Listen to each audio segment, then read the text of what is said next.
Ladies and gentlemen, welcome back to Royal Instinct. Today we are looking at Iman Gadzhi, who is cosplaying as a business expert. Okay, this guy is selling you the dream that he knows everything about fucking business, that he knows everything about social media marketing and how to make a buck online. Right? In reality, he is just cosplaying. He's pretending. Okay, this guy is just a fake. He's a fraud. He is playing with daddy's money, right? The biggest lie, like when this guy came along, obviously there was something scammy about him anyway. He looked like another one of these Andrew Tate clones. Um, and at the moment, it seems like we're just going through all the permutations of Andrew Tate, all the other fucking clones that he has spawned since his inception. But he was somebody who came along and kind of didn't delve too deep into the red pill stuff, but more stayed onto the business side of things, right? So he didn't tell you that he was like amazing with women or anything like that. He just kind of was like, yeah, I'm a business expert, and he still framed himself in this Andrew Tate persona. You know, and then I think once Andrew Tate got some backlash, I think Iman Gadzhi kind of backed off it because he knew it was going to ruin his brand, it was going to ruin his career. So he, because he's not about it. He's not about it. So why would he fucking go down that lane, right? Which was, I guess, a kind of a smart move in one sense. In the other sense, he's it just shows that he lacks a lot of spine, a lot of actual backbone. But this fake persona that he is saying that he is this smart business guy, that he is somebody who is absolutely intelligent in business, it's just bullshit. It's absolute bullshit, and I'm calling him out for it. His father was a billionaire, and he is the one who lent him the money to start his multiple businesses. Okay, and even now, even though he is kind of estranged from Iman Gadzhi's mum, he still throws a little bit of money his way, I guess. You know what I mean? Like, because when you're a billionaire, when you got that much fucking money at your disposal, you treat people as a commodity. And he's like, look, to him and Ghazi, look, shut the fuck up, don't speak about me, just start your fucking businesses and look after your fucking mum, right? And that is the route that he went down. Let's jump into this video. The truth is, one day I just woke up, I just feel like I want to take this bigger. And that's what I did. Try to drop everything they're doing to work at one of my companies. Once you're around my organization, it's like this different world. Because you say there's different stages of investing, which I agree with. Like, don't do as I do. Everyone's like, oh yeah, look at this guy telling people to do what he doesn't do anymore. It's like, yes, you idiot. I mean, there you go, right? He calls his own fucking supporters, his own fans, the people who watch his content, fucking idiots, right? Let's just watch this again, right, from the start, and then look at the discontent that this guy has for his fans, for the people who support him, right? His followers. The truth is, one day I just woke up, I just feel like I want to take this bigger. And that's what I did. Try to drop everything they're doing to work at one of my companies. Once you're around my organization, it's like this different world. Because you say there's different stages of investing, which I agree with. Like, don't do as I do. Everyone's like, oh yeah, look at this guy telling people to do what he doesn't do anymore. It's like, yeah.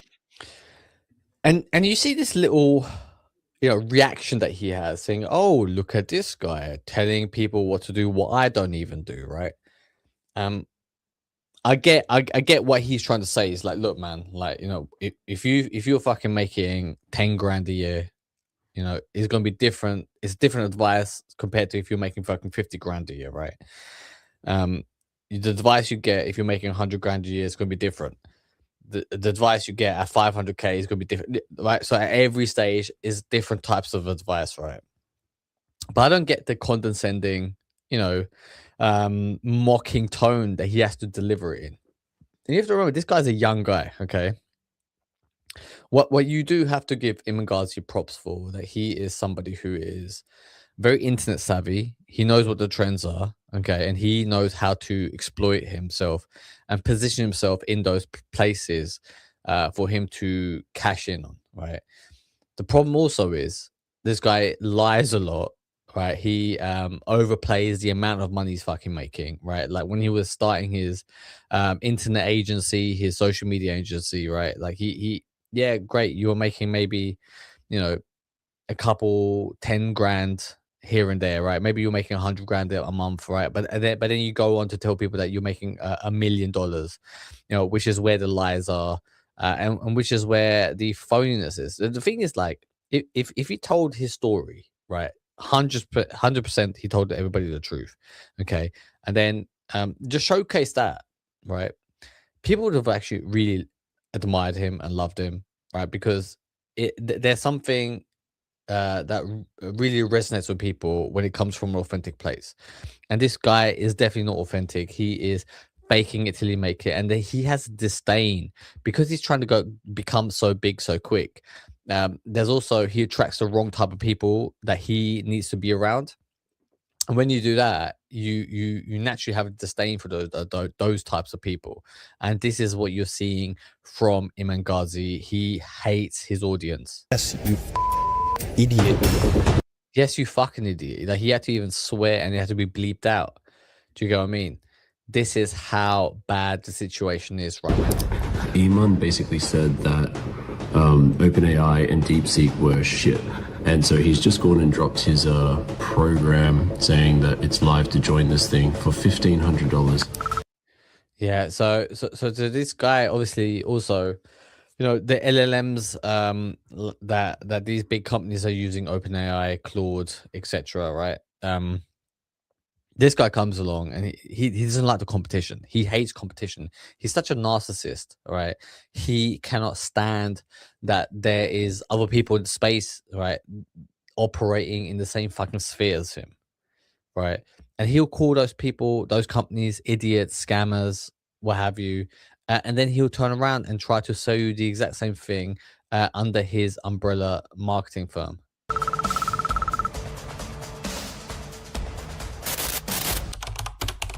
Iman Gadzhi says he runs companies that make millions. That's false. False. But the truth, the money doesn't come from those companies. It comes from selling dreams to his followers.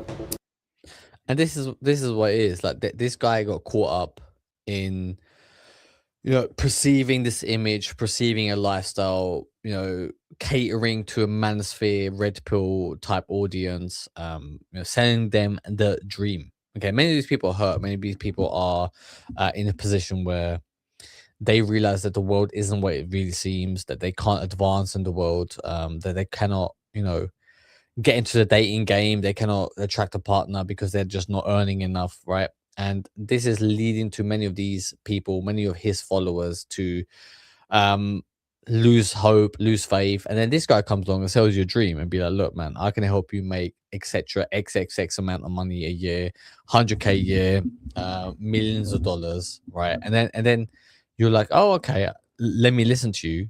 But then this guy doesn't give you any of the advice. He doesn't give you any true advice, but he flashes a certain type of lifestyle, right? He shows you a lifestyle which you obviously paid for, right?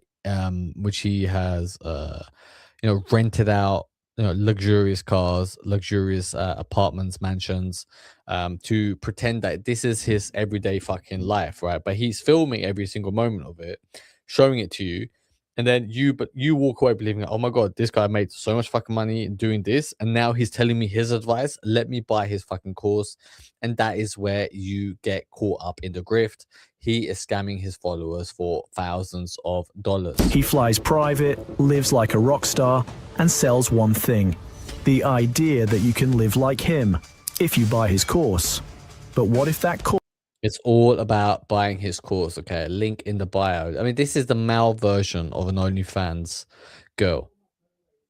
Right? Do you understand what I'm saying? This guy is the male version of a prostitute, porn star. He is selling you a, you know, I mean, he is not selling pussy and tits, right? He's not selling pussy and tits. He's selling a lifestyle, right? He's selling you a luxurious lifestyle that you could live it, a dream He is selling your dream, and you're the one buying it. And again, why do you even want that dream of luxurious lifestyle? Because so you can get fucking pussy and tits. That is how the world works. The world is run by pussy and tits. That is what it's all about. That is what we are all doing here. That is how the world works. Course is worthless.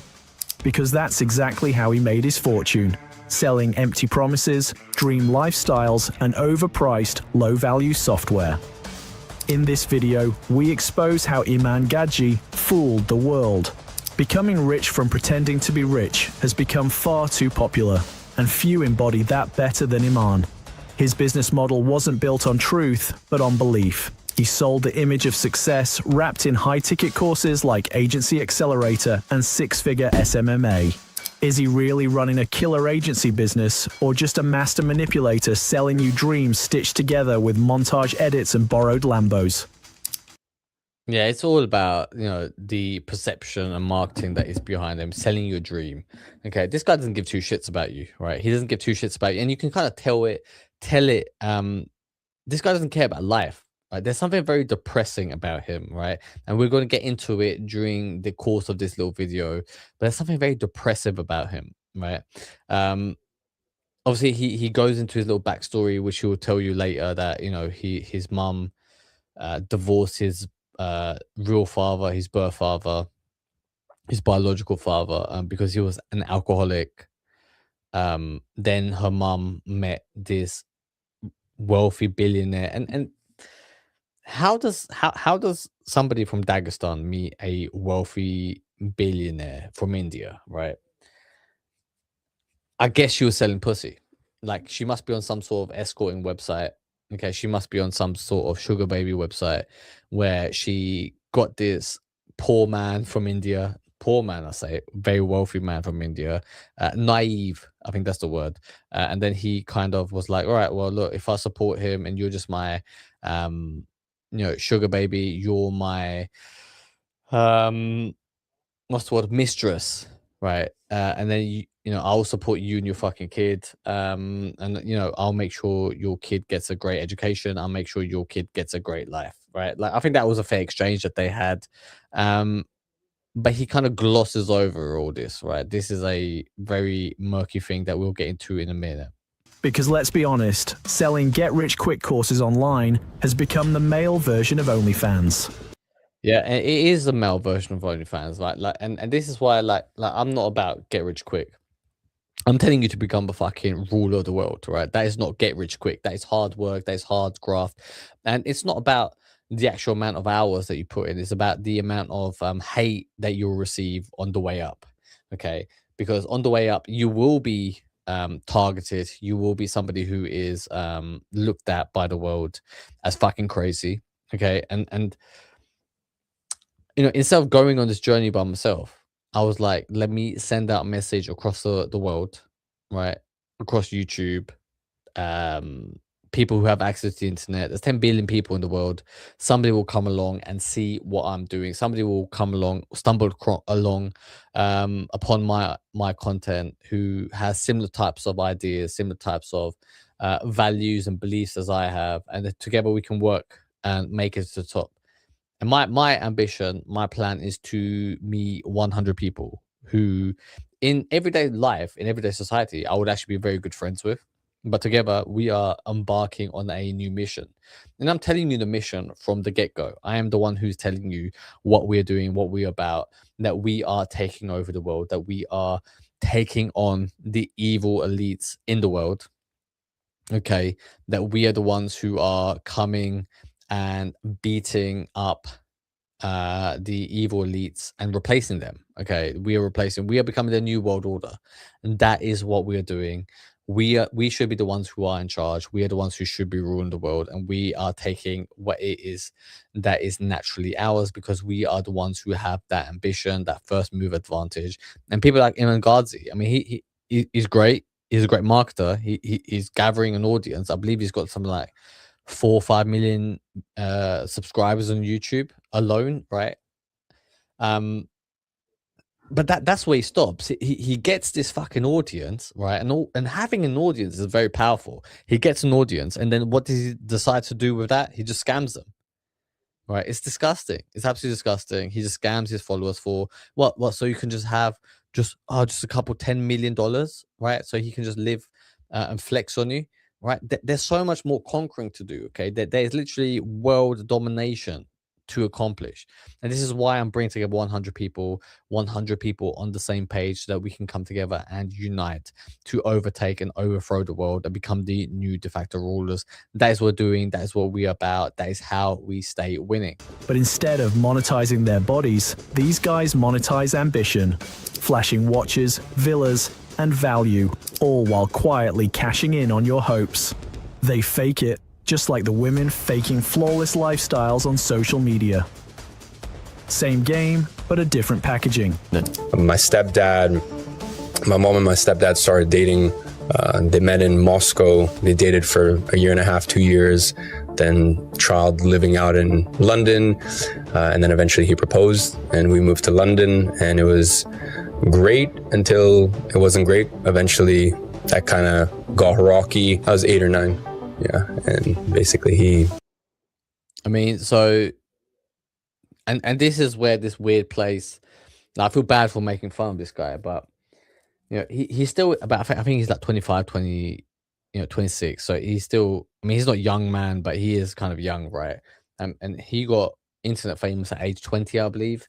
And at age 10, he's telling a story of how his mum got divorced from like an alcoholic, abusive loser, who then married this wealthy guy, okay, who sold him a dream, who took him to London. They lived a very luxurious lifestyle. He paid for his private education. You can tell there's a lot of pain here. You can tell there's a lot of trauma here, that this guy, he lived in an unstable environment, moving from country to country, Dagestan to Russia to Moscow, Russia, Moscow, to London. I believe he had a stint in Dubai as well, as a young man, moving from place to place, constantly not knowing what's happening, not knowing what's going on. And then he loses his real father figure. Then he gets another father figure in his stepfather, who's this wealthy billionaire type guy. And then he loses that. And then when losing a wealthy father, like you lose that income as well, right?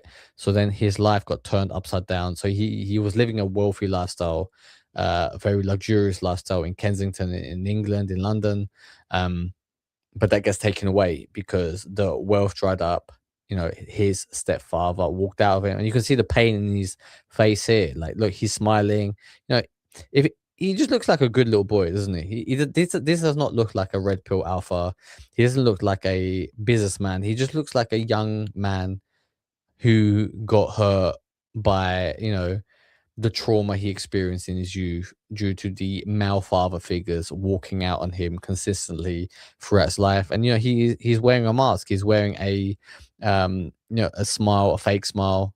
Okay, and there is a chink in his armor. You can see the good boy persona coming through. That he just wants to be told that he is a good little boy. He just wants a daddy hug.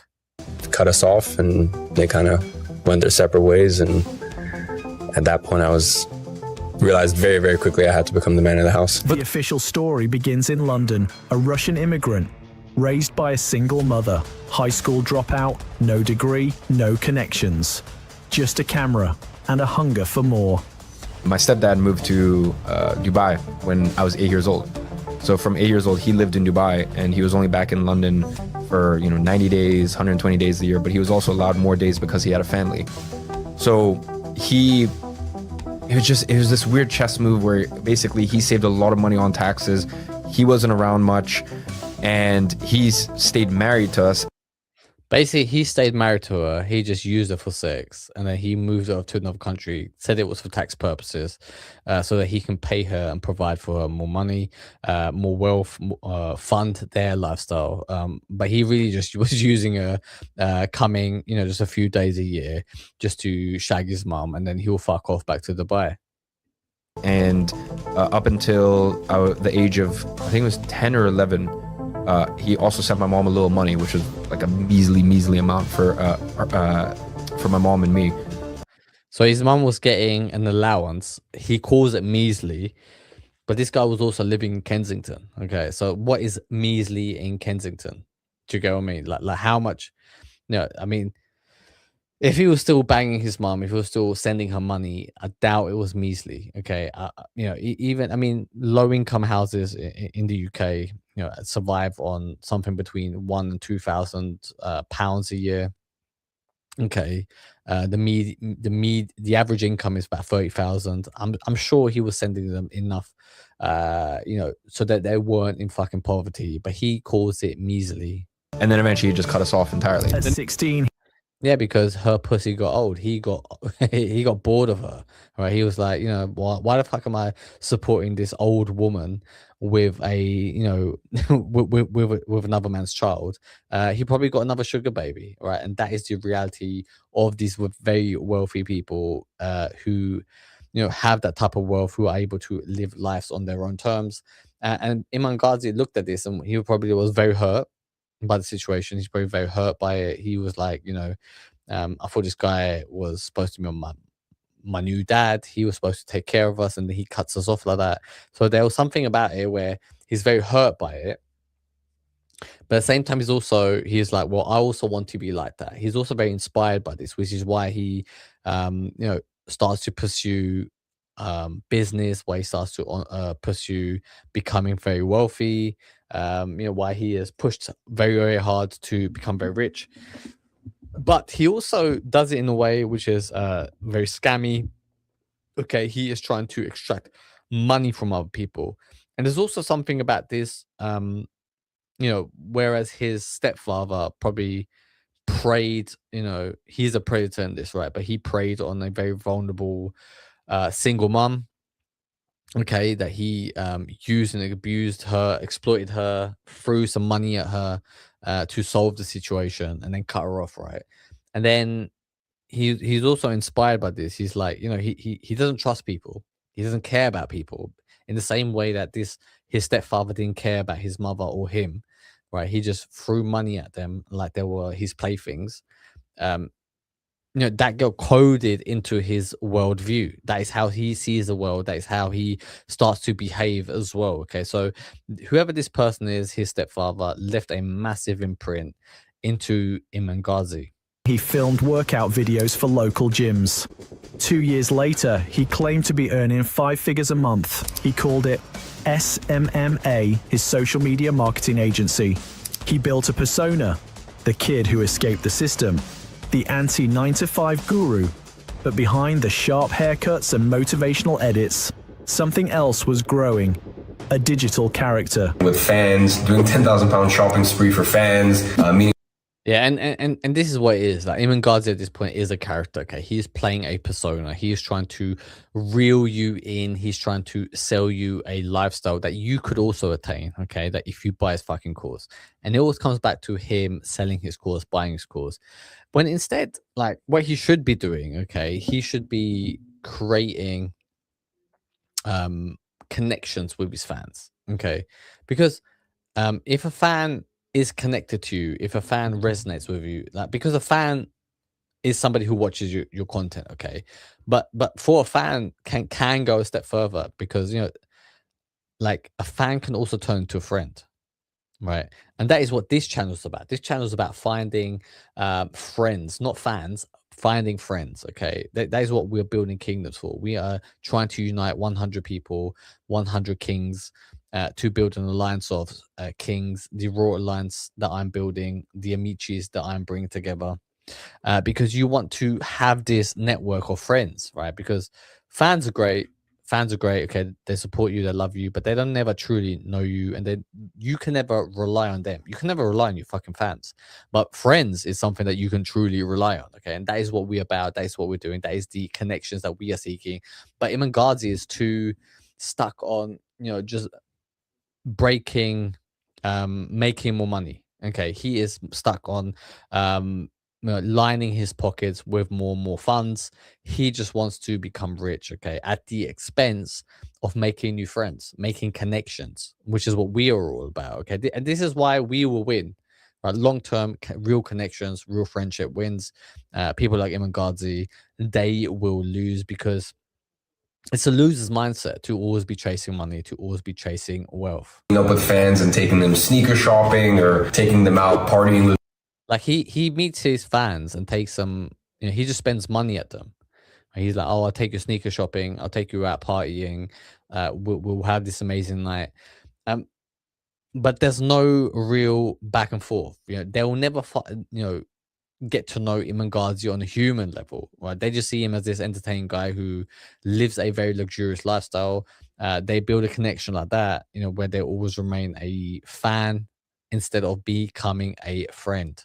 Me and my friends, or just even doing a simple workout. And I'm gonna put it out there. I don't think Iman Gadzhi's got any real friends in his life. Okay, he is somebody who is very lonely. You can see it in his eyes. Okay, this guy is somebody who is very hurt. He carries the pain of his childhood, on his on his face, right? The way that he talks about his stepfather, somebody he admired, somebody he had affection for, walks out on him. He's still hurt by it. Okay, this is just a hurt little child who is looking for daddy. Make it even more interesting. If we hit 200,000 YouTube subscribers in the next week, I'm gonna PayPal one of you $10,000. So It wasn't just Iman. Again, you see that, like, oh, anybody who signs up, I'll PayPal you $10,000, right? He's trying to bribe his fans into doing, signing up to his course or buying his products or whatever, okay, or signing up to his mailing list, whatever he's trying to do. He's trying to bribe them. He said, you do this, you have a chance, right? Not guaranteed, a chance of winning $10,000. Okay. In the same way, his stepfather probably was like, look, right, if you do well, in your education this year, I'm gonna give you guys $10,000 to your mom so that you can come take a vacation and come visit me, right? Like he's just using the same psychology. He's using the same bait taught by his evil stepfather, his billionaire stepfather, who kind of dangled carrots of money in front of him to make him comply, to make him like him, to make him, do as he wanted, right? So Iman Gadzhi is somebody who was, his love language is money, right? Because his stepfather dangled that carrot in front of him and his mum. They were poor, they were broke, and that was his only support. His mum was too lazy to fucking get a job, right? Obviously. So his stepfather came in and threw money at the situation. And now he is trying to bribe his own fans, his own people that support him. He's like, look, I'm going to bribe you. Please like me. Please do my things that I want you to do. I'll give you a chance to win $10,000 and I will PayPal that to you straight into your account. The entrepreneur anymore, but now it's the kind of guy who flexed Ferraris while telling you school was a scam. How you feeling? You were fucked up last night. Me? Yeah, I was pretty tipsy. Yeah? Drunk. I was just giddy though. I don't do anything. That's so gay. Oh, you were fucked up last night. It's like, well, bro, you went to a fucking club, probably you popped bottles, and especially, if he's, as he says, got a lot of money, that they're going to very exclusive parties, they're buying, bot service, and the waiters and staff there will make sure you have a good time so that you come back. They're trying to get repeat fucking business here, right? So they will plow you with alcohol. They will shove things down your throat, alcohol, drugs, right? And of course, he's gonna be fucked up. So, and then his little reaction of, "Oh, you were fucked up," it just shows a loser intent. This guy's not around fun. Okay, yeah, of course, man. If you have friends and you go out drinking, you're gonna get fucked up. Okay, and then his reaction just shows the scarcity, the uneasiness that he lives with, right? That he is somebody who is not used to his environment. He is too scared to act that way himself. Okay, if he was a real leader, if he was really about it, he would be the one getting the most fucked up because he's the fucking one who can afford it the most. But he is somebody who, he's trying to play it safe. He's just trying to ride off your stories. Okay, he wants you to go out there to entertain him, right? And this is a very narcissistic behavior. This is very psychopathic behavior. This guy is not about having a social life. He's just like, And even the way he says it, it just comes across as something that, oh, this is oh, I watched a fucking YouTube video about how to have friends and how to, you know, have fun at parties, and this is how you do it. And he's kind of just following a lame script, something that he saw in like a film, you know, from the early 2000s, like American Pie, Superbad, you name it. He is just playing a character. This guy is absolute fraud. He is a fake.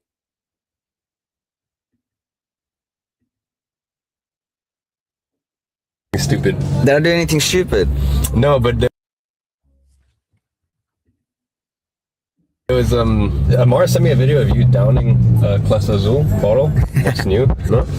I don't remember, Bro, bro. Amar just showed me the video. Oh my god, you fucking downed the bottle. That's so fucking embarrassing. Oh, you were downing it. I saw a video. I don't know what you did. I don't know if you did anything embarrassing or not, but I saw you downing a bottle. I saw you downing a bottle of alcohol, and I was like, oh, that's so crazy. That's so crazy. It's fucking stupid, man. Like don't go out then if you find that kind of behavior intolerable, right? Like why just be like, oh my god, I can't believe you that. You sound like a fucking, you know, fucking 15-year-old, mate.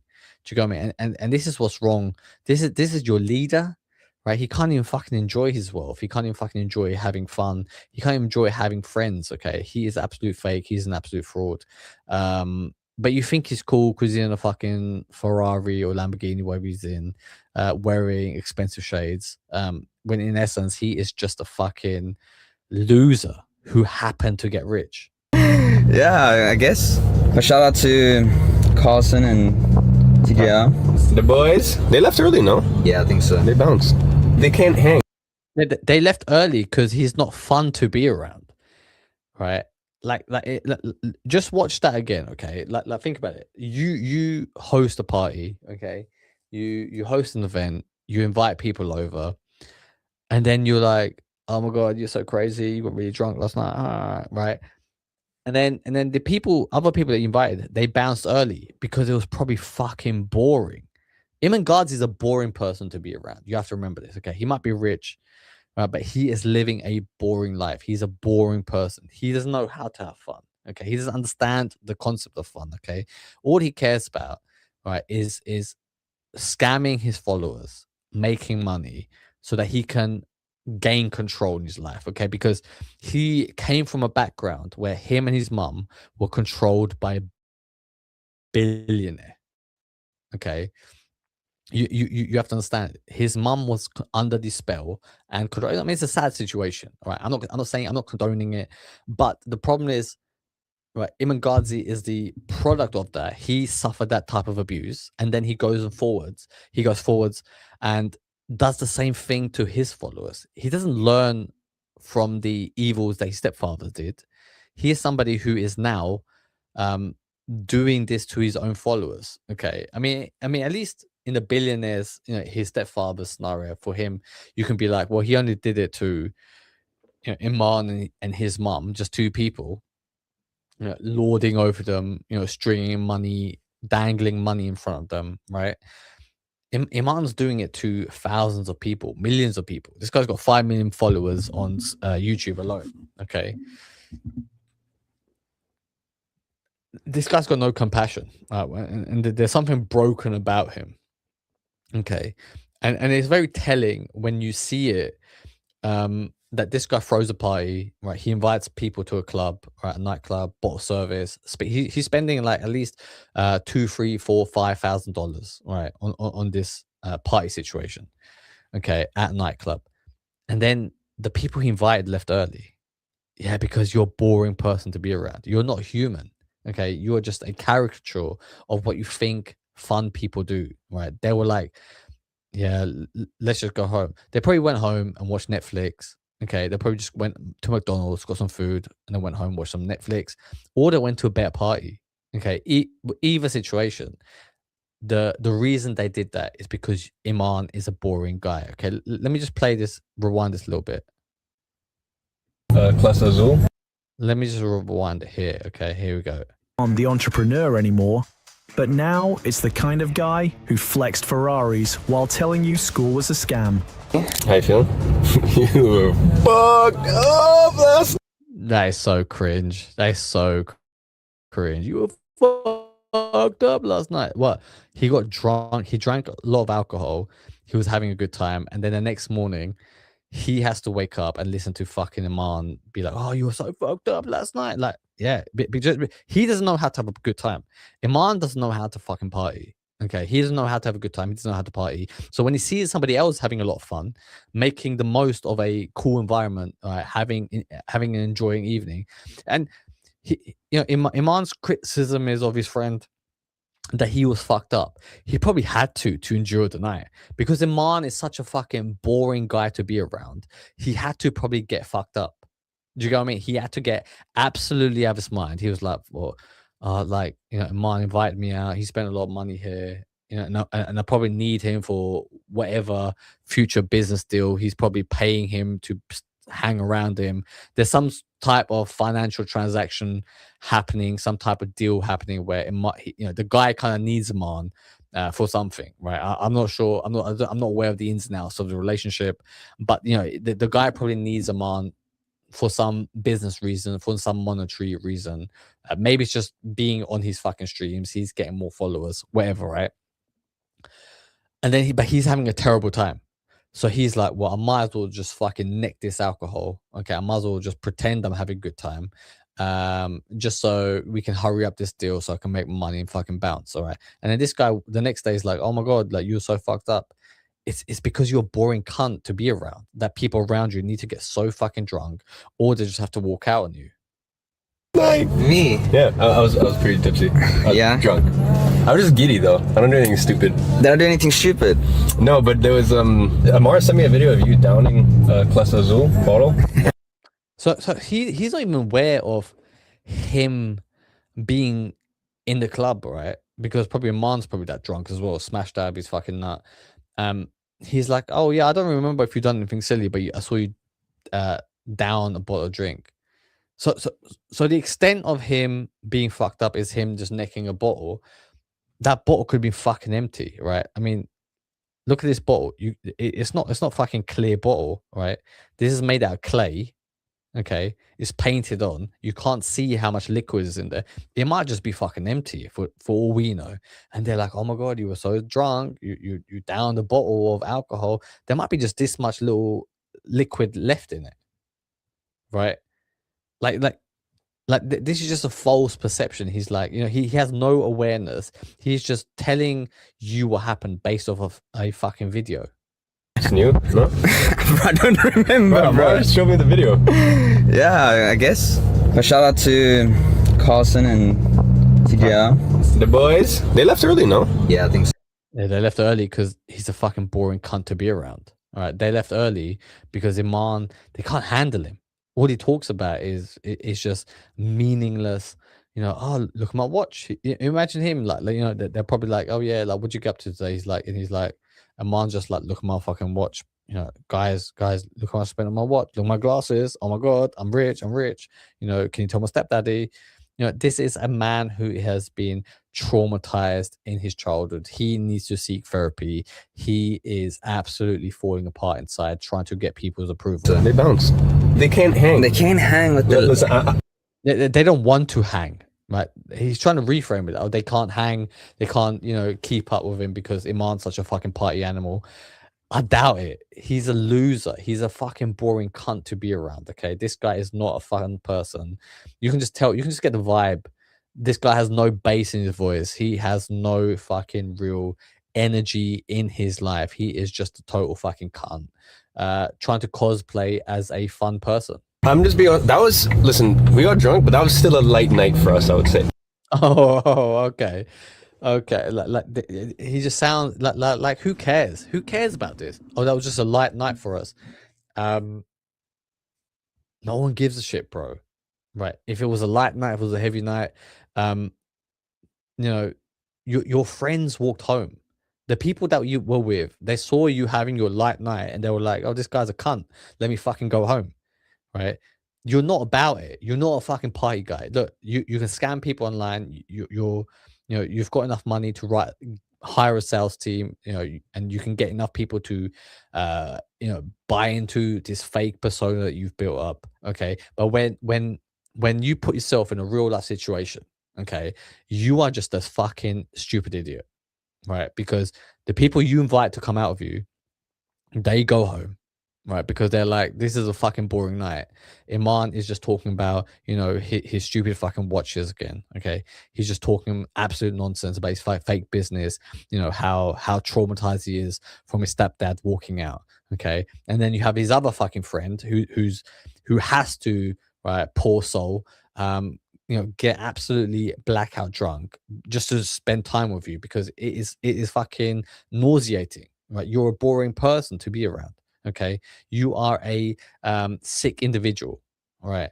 And I mean you're sick because you live in this weird world that you curated where you throw money at every situation. Okay, and he's just trying to fucking, you know, make some money. He's trying to get a business deal, and now you claim that you don't really remember much from the night before, but that was a light night. Okay, like, don't pretend to be cool. All right, you're not about it. You're not a fucking party guy. Nobody who's ever partied, all right, anybody worth knowing in the party scene, in whether it's London, Dubai, LA, Miami, okay, they don't know who you are. Okay, they know you, that you're this goofy fucking nerd, theater kid, you know, mama's boy from YouTube. That's where they know you from. But when push comes to shove, right, they don't want to hang around with you. People would rather just go home, get McDonald's, and eat their fucking Netflix, okay, instead of fucking hanging around with the likes of you. A little Friday night. They love them. Fuck, I actually love those boys. You love them so much, okay? Like, you love those boys. So you assume that if you have love for them, that they're kind of, you know, they should be close friends. But they walked home. They walked home. They got a taxi home. They just didn't want to be around you, bro. Okay, and the fact that you have to reframe this, that you have to tell yourself these lies, it's the same. You know, like your stepfather only wanted to bang your mom. Okay, he just wanted to fuck her. He wanted to just throw some money at her, no strings attached. Okay, and the fact that she had a kid was even better because, you know, she had you to take care of you. She had the fucking, you know, urgent needs that needed protecting. So she kind of had to do what he said, right? Fulfill his weird sexual tendencies. You know, you both got used and abused, okay? And now people are abusing you, and then you have to reframe it, right? And you reframe your childhood like it was some great fucking thing.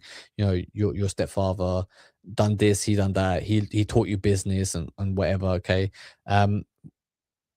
You had to do those mental gymnastics, and now you're doing mental gymnastics in your fucking social life as an adult, when you really don't have to. Okay, if you have that money that you have, that you say you have, that you are as rich as possible, go get some fucking therapy, mate. Okay, because you are absolutely embarrassing yourself. You are absolutely a fucking you know, idiot that you cannot see that people can't stand you in real life. Okay, they don't want to hang around with you. They don't want to party with you. They would rather be watching Netflix and getting McDonald's. But if we put on our oxygen tank and with intention and took them to the murky deep waters we go sometimes, they could not hang.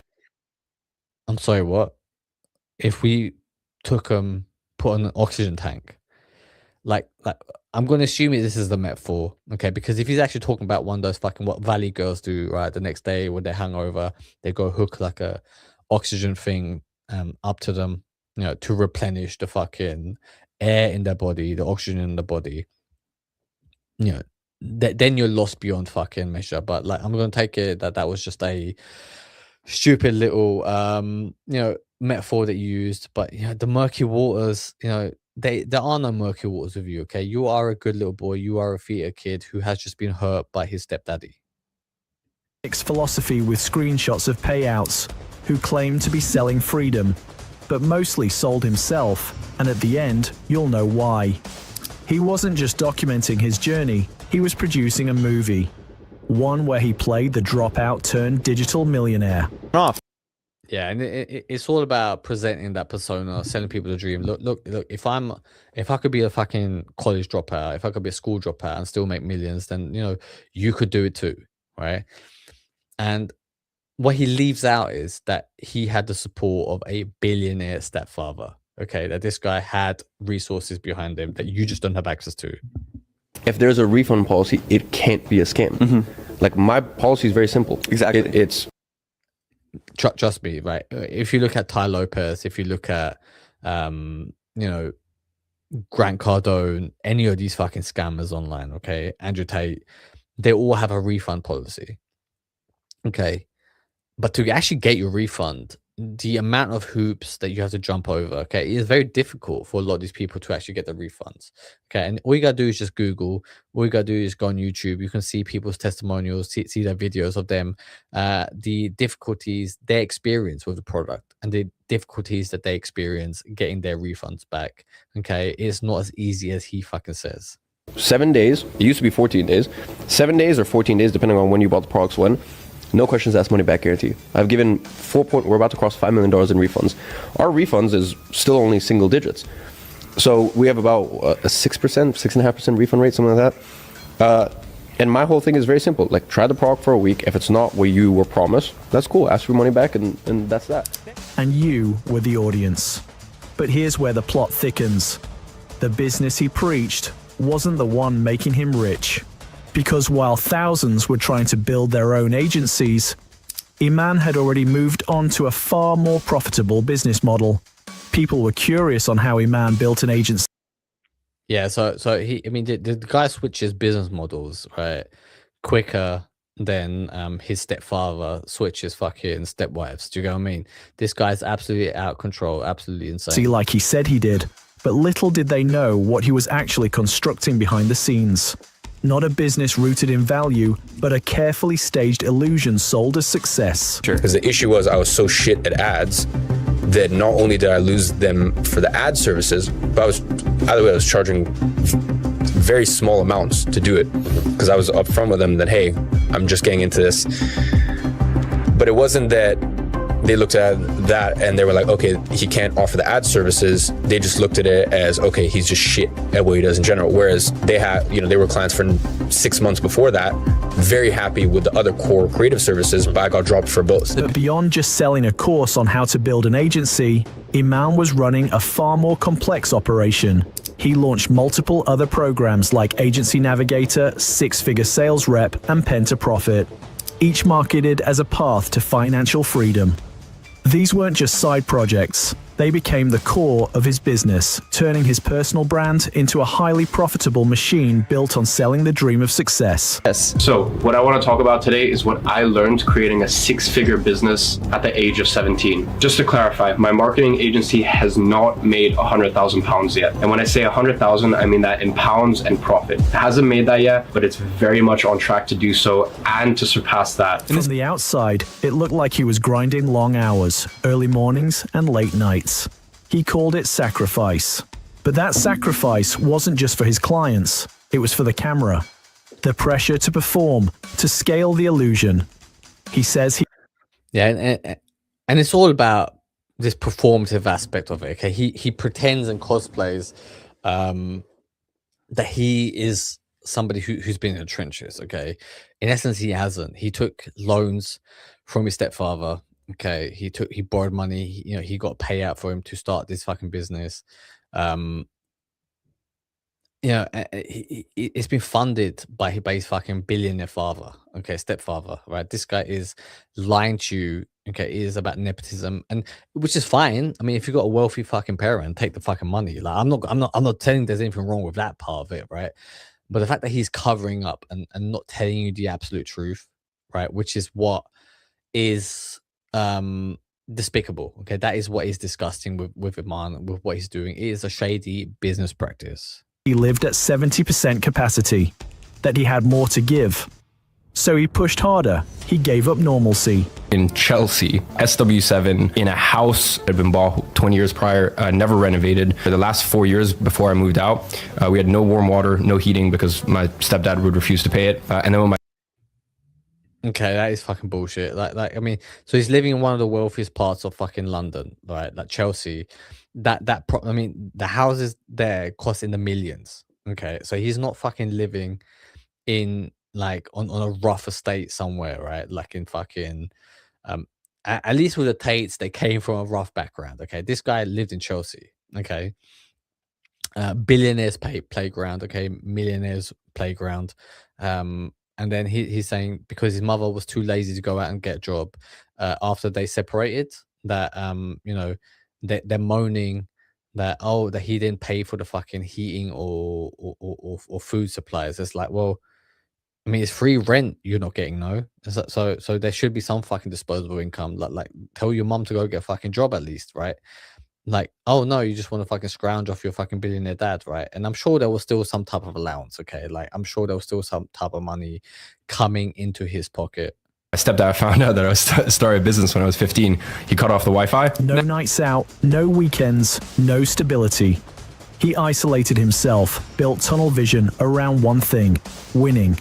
Not just financially, but publicly, visibly. Friends faded, relationships collapsed. Every hour not spent building felt like betrayal. So, I've just made my first $1 million profit by the age of 18. This is a story of how I went from a broke 16-year-old high school dropout all the way to making my first million while I was... So this is him at 16 years old saying that he's a fucking millionaire, okay, which is an absolute lie. That is not how it went down. So he was always about, you know, trying to scam his audience because he was so desperate to provide for his, you know, lazy mother, because they couldn't afford to pay the rent on their multi-million-dollar mansion that they lived Still in. my teens with social media marketing. Hey, my name is Iman Gadzhi, and I made my first million at the ripe age of 18 years old. His days became loops: fly, film, sell, and repeat. From Dubai to London, from London to Cape Town. Always in hotel rooms, always behind his laptop. And the price: constant pressure, anxiety.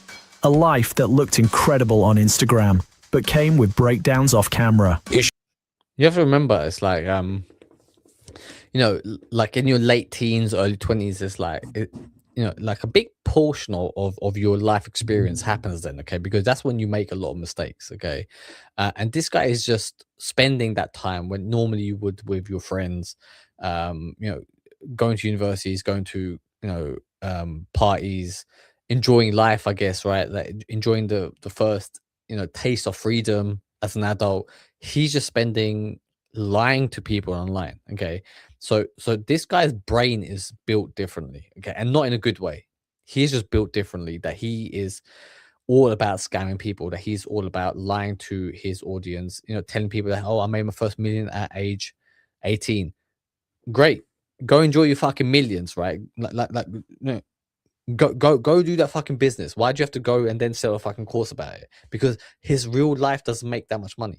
Okay, he has to sell you a course because there's no fucking real millions of dollars. Okay, but if you believe that he made $1 million, then you might invest into his course, and then he might really actually make a fucking $1 million, fleecing his fucking audience, his gullible fans that are buying into his fake persona. I was so shit at ads that not only did I lose them for the ad services, but I was charging very small amounts to do it, because I was upfront with them that, hey, I'm just getting into this.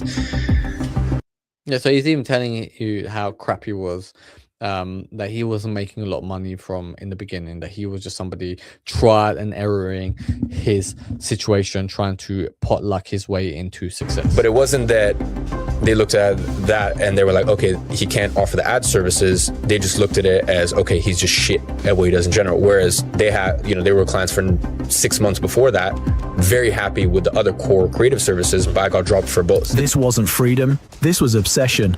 The sacrifice wasn't a stepping stone, it became the brand. His content told one story. I closed down my agency because it is by far the best business model out there to make up to $1 million a year. I closed down this agency because it's the best business model to use at this to make $1 million. Even if you want to push it $2 million a year in profit, getting it past that and doing a remote with no offer. Yeah, so you can. He's saying you can maybe make 1 million, 2 million, but if you want to make more, you need to start scamming people into starting their own agencies and getting some money off the back end. Okay, that is what he is doing. That is what he is about. He is admitting to his scams, yet he is trying to hide the fact that he scams people. I tried. It was very difficult. Luxury, success, and control. But behind the edits was a man drowning in responsibility. But appreciation isn't profit. And what Iman realized, long before most, was that the most valuable currency online wasn't truth. It was belief. And he wasn't speaking the truth, but he was convincing. If there's a refund policy, it can't be a scam. Yes, it can, because you know a lot of these scam people, a lot of these people online have a refund policy, but the hoops that you have to, you know, jump through to get your refund back are never ending, and many people will tell you how difficult it is to get a fucking refund, and in many cases they never do, because the companies that sell you these fucking fake courses, they want, you know, they'll tell you like, okay, we'll give you a refund, but you have to show us proof that you actually attempted to use the course material in real life, and you have to track it every single fucking day to prove to us that you did use it in the correct way, okay? And then if you failed, they'll still blame you by calling you stupid. Like, my policy is very simple. Exactly. It's 7 days. It used to be 14 days. 7 days or 14 days, depending on when you bought the products when. No questions asked, money back guarantee. I've given we're about to cross $5 million in refunds. Yeah, and then there's you know, you can just see on screen there, on Reddit, if you go under the, if you go to the fake guru subreddit, you can be like scammed from Iman Gadzhi and his team, and they'll tell you that this guy doesn't provide a refund. Okay, let me try and read this. Okay, it's very small. Let me try and get this for you guys. He has a marketing campaign on 24th of May 2024 promoting his course agency Accelerator, claiming it was the full blueprint to launching an online agency and making money from A to Z. After paying $1,000 and being assisted by one of his team members to complete the payment, I enrolled in the platform. I started learning and participating in the Discord calls for 6 months. Okay, so this guy used it for 6 months until November 2024. Gadzhi made only one live call with him and everyone else. Then they launched a new section in the program called Agency Accelerator Pro, which cost an additional $700, and essentially covered half of the original course material.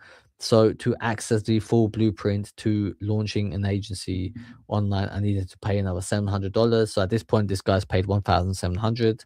I contacted my bank to request a refund, explained that I was promised a full program of $1,000. So I don't know why he's contacted his bank. Okay, it has to be through fucking Iman, but only received half of it. Ironically, the content in Agency Accelerator Pro was much better than the original course.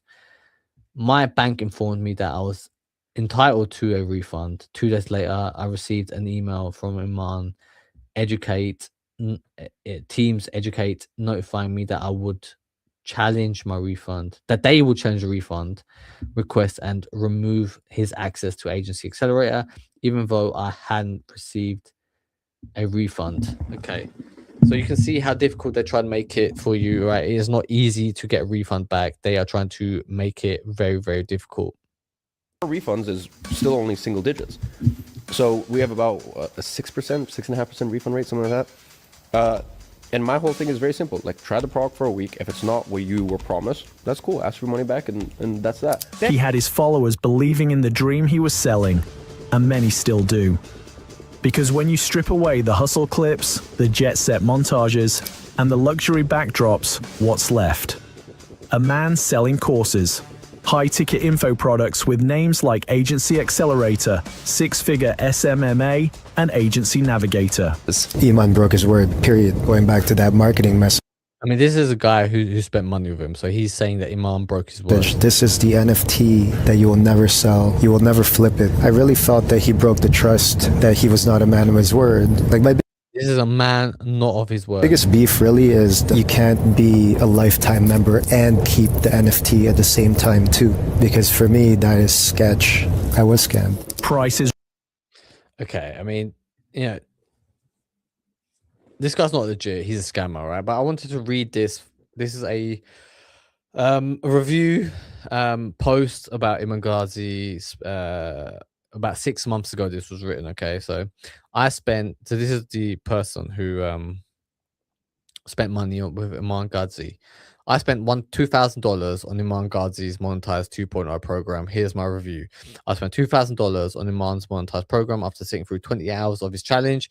It's not a scam, but it's designed for complete beginners who need hand holding. So he's getting really people, beginners, and teaching them absolute fucking basics for $2,000, right?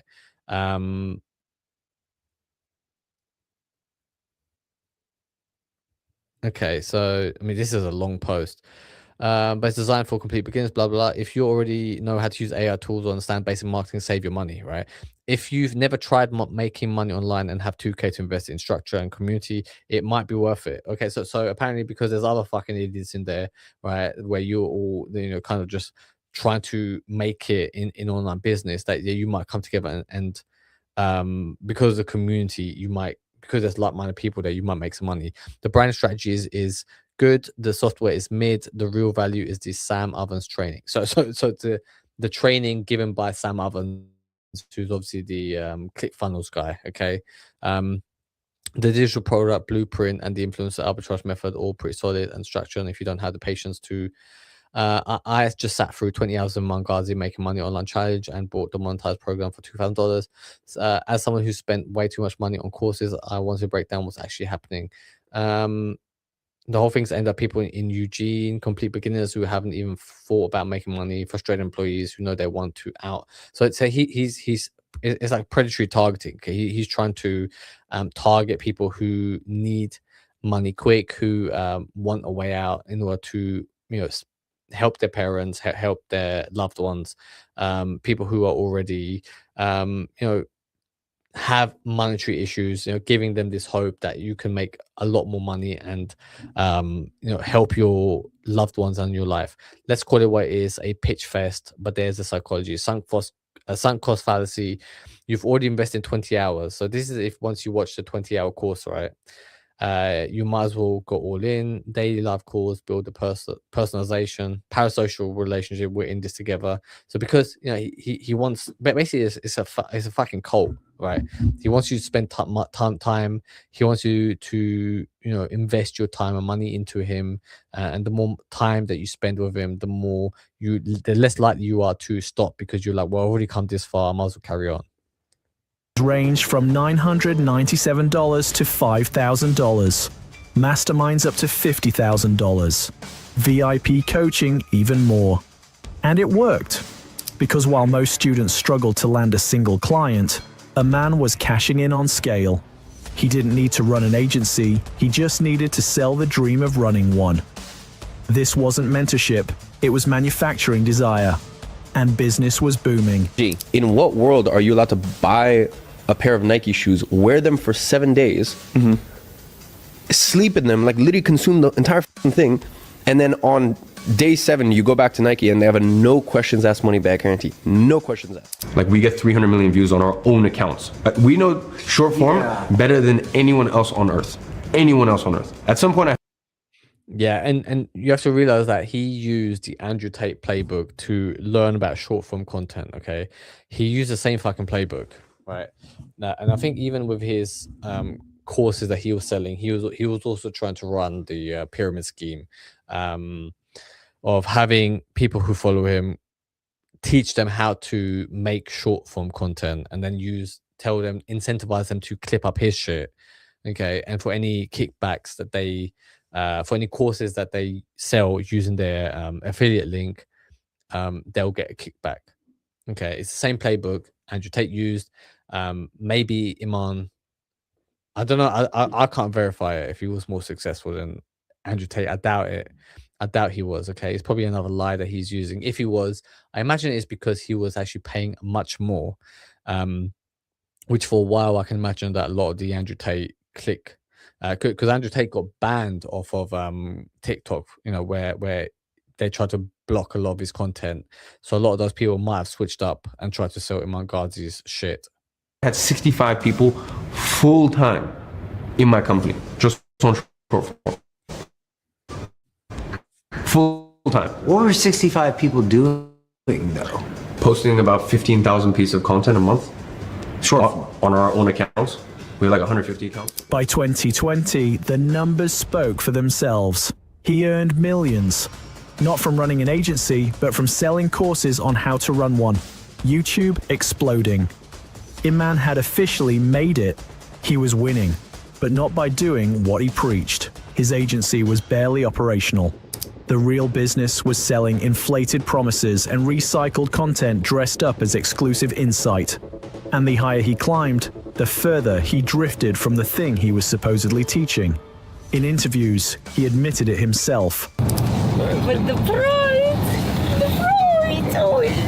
I think for me and my mom both were kind of used to this because it's been years. It's kind of been years like this, and even like 10 years ago, even years before I started my business, like when I was 13 or 14, we'd watch Apprentice, or we'd watch even like $1 Million Listing, Ryan Serhant, and I'd be like, I'm gonna be successful, and I'm gonna.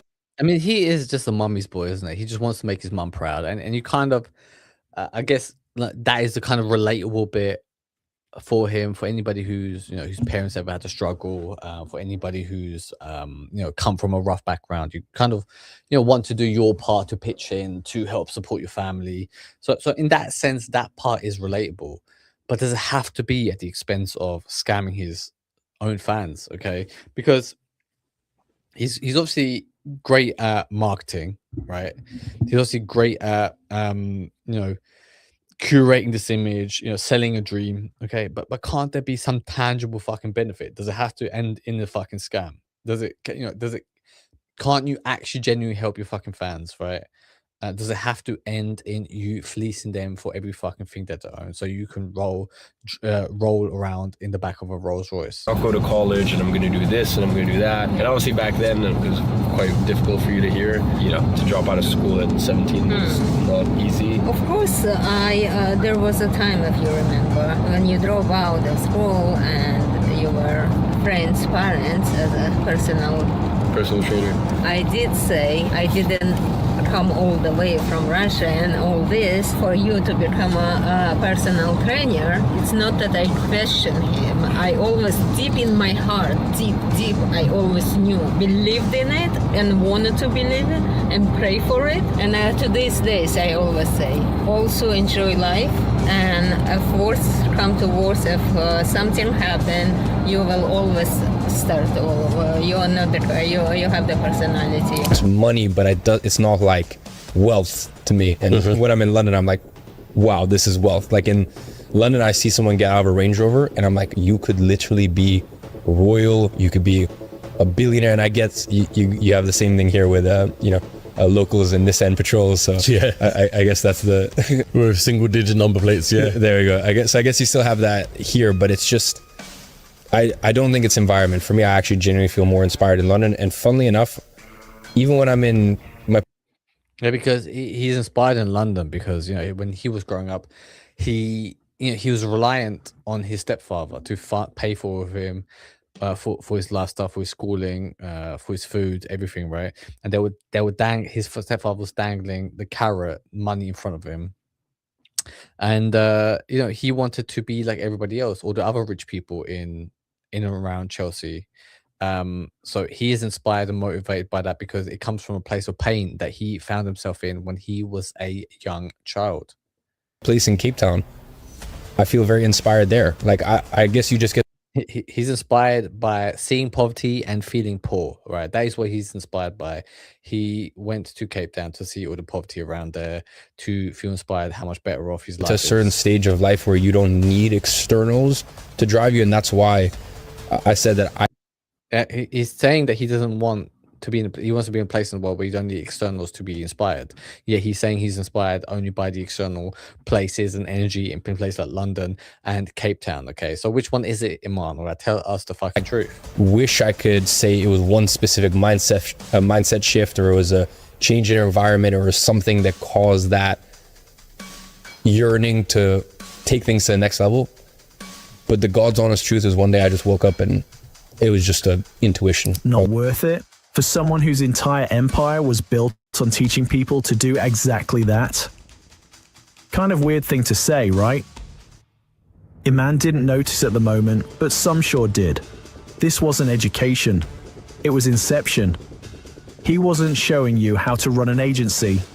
He was showing you how to sell courses to people who want to run an agency. So what I want to talk about today, and that is his business model, right? It's all about him not teaching you what to do, just trying to scam you out of money so that he can sell his courses. Okay, he's not the business expert, right? Real business expert don't fucking sell you a course about how to run a business, okay? Because they're too busy running successful businesses, right?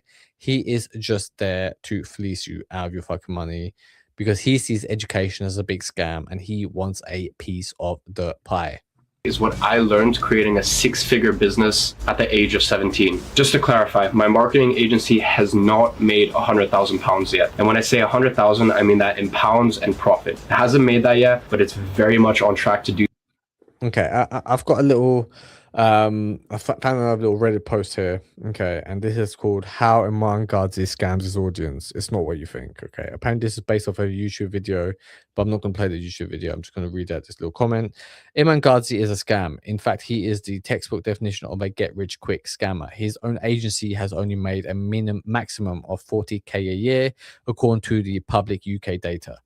He has earned all the money from tricking you into buying his course, and that was a plan all along, inspired by another scam internet marketer, Ty Lopez. He targets younger people between 16 and 22 who are generally and naturally don't know what to do with their lives. Okay, and hang on. And manipulates them into buying his course. Unfortunately, he is exploiting the same people he is claiming to be helping. He sold his audience courses, memberships, NFTs, and anything he could think of, selling through his YouTube channel. He is literally plotting the next thing he can sell you to enrich himself. His videos are designed to funnel people into buying his products, and that's how he makes money. All right, this guy, look, this is diabolical. This is absolutely filthy the way Iman is moving. Let's carry on. There are many young people who feel like they were scammed by buying expansive courses that didn't make them a single penny. If you think you can just hire somebody in a third world country to run ads and get rich, think again. There is a lot more complexity to a successful MMA than this. He deletes and blocks all negative comments on his social media platforms and has a group of paid affiliates, including people commenting below that write positive things about him on the internet. This is another indicator of a textbook internet scammer. Okay, so you can't say nothing bad because his videos, he pays the people to come and comment, and he probably got a fucking bot to come along and leave a positive comment so that his comments look like they're filled with happy customers. I've been in this industry long enough to know a scammer from a legitimate guru. Here is a rule of thumb. If some guru is claiming he can make you rich in 90 days to sell you a course, run as fast as you can. The only person getting rich in the process is the scammer, okay? And that is what Iman Gadzhi is all about, okay? He's a scammer. He is trying to sell you a dream. So, and to surpass that. From $997 to $5,000. From SMMA to Navigator. From a one-man hustle to a full-blown e-learning funnel. And like any good funnel, the real money wasn't in the course. It was in the upsells, masterminds, coaching, access. Yeah, and the thing with the upsells is it's because you spent so much time listening to his course material, which is just brainwashing propaganda, by the way. Okay, it is just another way for you to spend more time with Iman in his ecosystem. Okay, and you are consuming listening to his voice, consuming his content. Okay, listening to his course material. You're spending time doing what he says. Okay, he's training you up to be a fucking follower. He's training you up to be a slave, right? And you spend all this time listening to his course, listening to his voice. Okay, and then he's like, well, now go and do the thing, but however, you might want some extra help, and then I can sell you, we do sell some additional supplementary things, more advanced techniques where we can really help you spend more one-on-one time together, right? And the people who already see Iman as his messiah, those are the types of people who are more likely to buy. Okay, and those people will keep on giving Iman more and more money, okay, because it's a sunk cost fallacy, because they see him as a real savior, because they trust him, right? And Iman abuses this trust. Okay, this is where they get caught up in the funnel and end up, getting scammed for tens of thousands of dollars. The agency was a hook, the content was bait, the product was belief. But behind the numbers, the cracks were starting to show. Students began speaking out. Many felt misled. Some said the course promised more than it delivered. Reddit threads popped up. YouTube comments turned hostile. And the same question kept coming back. If this is the blueprint to success, why does it only seem to work for one person? Ladies and gentlemen, this video is not clickbait. On the 6-year anniversary of signing my first client back in August of 2016. Okay, and just like, I'm just flicking through these Reddit posts about Iman. I think this is a cool little worthwhile story that we can go. Okay, so Iman's a scam, please avoid this guy. Iman Gadzhi, SMM guru, came on my radar with his TikTok videos. So it's, again, he's targeting young people via TikTok. Initially I thought he was a Cobra Tate clone, then looking into some of his content, I liked him. I thought he had some decent things to say, but after looking further into him, I think absolutely everybody should avoid and supporting this guy and his product. Why? Okay, he's a pathological liar and has zero moral compass. A few examples below. Okay, his backstory is not legit whatsoever. He said he had a rough childhood and an abusive father. You will notice though, he's never specific about this one topic. That's because he, as he admits on several podcasts, he grew up in the best neighborhoods in London. Okay, so he comes from a rich background, went to one of the most expensive schools. I can't confirm but have seen comments saying that he was driven to school in a Rolls Royce. So this is a guy who spent his childhood in a Rolls Royce, and then he's moaning about his stepdad not paying the bill for fucking hot water in the house. I think somebody's lying here. Not to mention he grew up around an extremely successful stepdad. Even if he decided not to like him or credit his stepdad, he moved him out of Russia and into not just England, but the best zip code in the country, and gave him things where top 0.00001% of advantage. And frankly, coming from someone who actually had an abusive childhood with literally nothing, low income country, violent parents, he is extremely privileged. I think you can tell a lot about someone in terms of how much credit they give to other people versus take for themselves. So, he's lying about his backstory. Okay. He grew up in a very wealthy environment. He was surrounded by wealth from a young age. But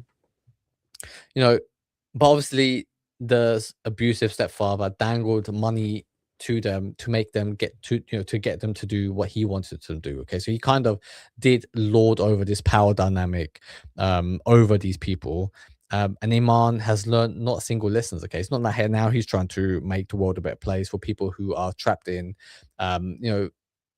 financially abusive relationships. Okay, there's not violence here, but there is a financial abuse happening from the stepfather to Iman's mum, and then obviously Iman himself as well, right? But he's not around there, supporting a charity for people in these types of abusive relationships. Okay, which is a financially dominated relationship. You just don't see that from Iman. He is going around there scamming people, fleecing them for money. He is not helping his own situation. He's not helping his people who had the same fucking background as him. He claims his SMMA agency was massively successful, yet out of nowhere, he completely shuts it down to get to a new level of wealth. After just months of earlier claiming he could sell it for 10 million valuation, you don't just shut down an agency that's profitable. Exactly. So it probably wasn't making any fucking money anyway. So he had no choice but to shut it down for free, right? At a minimum, you hand the clients off to a partner or co-founder or get acquired, even at a low 1 or 2 times multiple. Anyone with basic business knowledge would call him out on this, but I don't see anyone doing it. He teaches zero technical skills and does not even know how to run ads. I mean, this is the guy who's supposed to be the fucking marketing genius, right? If he can't get ads to work for his product, how can he for other people? Reason being, he doesn't actually know how to run ads. Hence, point 2, his agency was not legit and at best could not retain clients past 1-2 months or even was completely fake. So again, he doesn't know how to actually cultivate an audience himself. He just flexes this perceived notion of him being a millionaire, and then people listen to him who are blinded by his lifestyle that he posts about, the fast cars, the expensive watches, the luxury brands that he is constantly, you know, ramming down your fucking throat. People just get blinded by it and end up buying into his cause, hoping like, look, I hope this very, very wealthy man can pass on some of his wisdom towards me, and then I can get out of my rough situation. Okay. And these are people who are down to the last fucking dollar. Okay. They have about, you know, $10,000 to them, you know, $1,000 to the name, right? They might have access to a $10,000 credit card. And this is the types of people that Iman is targeting. Okay. It's absolutely disgusting. It is absolutely wild that this is allowed to take place. This point will maybe be unpopular and opinion based, but you can tell a lot about somebody by their sets of opinion. He set up shop in Dubai, which can make you your own judgment as on the place of that. Okay, so he's a big fan of Putin. Okay, I mean, just because somebody moved to Dubai doesn't make him a bad person. I get it because of the human rights things, because of the type of people that he attracts. Again, you know, a lot of short-term money, fake, you know, people who are promoting a certain lifestyle, congregating that place. Yeah, I mean, it's more of the same. Yeah, I mean, I just can't be asked to fucking read more about it. Let's carry on with this video. I'm shutting my agency down. 6 years of blood, sweat, and tears. A 6-year journey that took me from a... Yeah, I mean, he shut it down because it wasn't profitable. Okay, because if it was apparently making 1 or 2 million a year, right? And yeah, I understand that you can't scale it, right? But even if it was just making 1 or 2 million, wouldn't you just put a manager, you know, put a CEO, right? Somebody else running that company for fucking you, so you can at least, you know, if the company makes $1 million, right, you could still pocket $500,000, you know, for doing zero work. Right, because it's a fucking social media marketing agency, right? The overheads are low anyway. You know, you can have fucking remote employees. He's got other businesses, so he's already acquired some office space. Yeah, I just don't buy it. I think he's absolutely lying out of his ass. It was not profitable. It was not making any money, and therefore he decided to shut it down. But he had to make it. He had to dramatize it, right? He had to explain and make this fucking long ass video about it, because, you know, he was selling you how to run a social media agency. He was selling courses on this, okay, how to run a SMMA, right? And then if you see the person running that company shutting his agency down, what does that say about the marketplace? It's oversaturated. It's not profitable. Iman Gadzhi can't make a fucking profit in it. He can't fucking continue it, which is why he has to shut it down, which it doesn't work. It's oversaturated and nobody's making money. Broke high school student to a multi-millionaire. So what do? When people start to doubt you, you go harder, you get louder, you double down on the performance. You don't stop to explain. And that's what it is. It is a big performance, okay? Iman Gadzhi is a theater kid. He is pretending and cosplaying to be a savvy businessman. In essence, okay, he made a little bit of money running a social media agency when he was young, you know, being a personal trainer, doing that type of shit.